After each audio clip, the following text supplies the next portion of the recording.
ملاقات میرے خدا سے بہت دفعہ ہوئی. کیسے ہوئی؟ میں 8-9 سال کی ہوں گی. اس وقت دلی سے بچوں کا ایک کھلونا رسالہ نکلتا تھا. اس رسالے کا نام تھا کھلونا. اور اگر کوئی میری طرح کا کم عمر یہاں موجود ہے تو شاید ان کے ذہن میں ہو. اور اس کے سرنامے پہ بہت اچھی بات لکھی ہوتی تھی کہ 8 سے 80 سال کے بچوں کے لیے ہر مہینے مجھے 1 روپیہ جیب خرچ ملتا. 1 روپیہ 30 دنوں کے لیے جیب خرچ. کھلونا رسالے کی قیمت 8 آنے تھی. تو بڑی عیاشی تھی, بہت عیاشی. پتہ چلا سالنامے کی قیمت 1.5 روپیہ ہے. میں ابھی بھی اکثر اپنے اللہ سے بآواز بلند باتیں کرتی ہوں. آپ اسے دعا کہتے ہیں. میں نے کہا اللہ میاں, امی کہتی ہیں کہ جو دیتا ہے وہ خدا دیتا ہے. آپا کہتے ہیں کسی سے سوائے خدا کے مانگنا نہیں چاہیے. تو صبح رسالہ آنے کو ہے, 1.5 روپے اس کی قیمت ہے.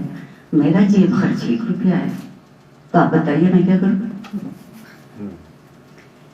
اتنی میں نے پروردگار کے ساتھ محبت سے اپنا قصہ سنایا کہ دیکھیے انہوں نے مجھے یہ بھی اطلاع دی ہے کہ اس میں میری کہانی چھپے گی. تو دیکھیے سالنامے میں میری کہانی چھپے گی اور وہ سالنامہ میں نہیں لے سکتی.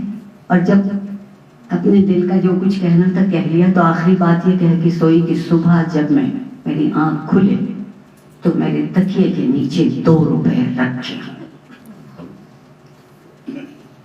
مولانا کہیں گے اللہ کو آرڈر دے دیا. نہیں, اللہ کے سامنے ایک بہت متمنی دل کی خواہش رکھی تھی. یقین مانیے صبح آنکھ کھلی, تکیے کے نیچے ہاتھ پھیرا, 2 روپے.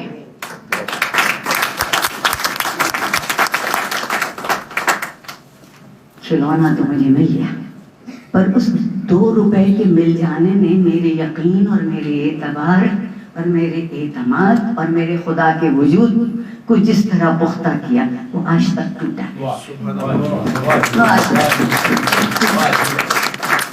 برسوں بعد میری ماں نے مجھے بتایا کہ میں برآمدے میں نماز پڑھ رہی تھی جب تم اپنے اللہ سے اس گفتگو میں مصروف تھی. تو دیے تمہیں یہ اللہ ہی نے. اگر میں وہاں نماز نہ پڑھ رہی ہوتی, مجھ تک یہ بات نہیں پہنچتی تھی. تو اس دن اس نے مجھ سے وہاں نماز پڑھوائی. سبحان اللہ. اور اس نے کہنے لگی, اور ایک بات اور بھی سنو, کہ میرا دل اس سے زیادہ تمہاری باتوں میں لگا تھا. پڑھ میں نماز رہی تھی, سن تمہاری باتیں نہیں تھی. اور اگر اس نے تمہیں اپنے تکیے کے نیچے وہ 2 روپے نہ ملے ہوتے تو تم سے تمہارا خدا ہمیشہ کے لیے گم ہو گیا ہوتا. صحیح تھا. وہ 2 روپے نہیں تھے, وہ میرا اپنے مالک پر اعتبار تھا کہ سنتا ہے, دیتا ہے, پہنچاتا ہے, وسیلے وہ جانے. رشوت کا نو باقی ہے.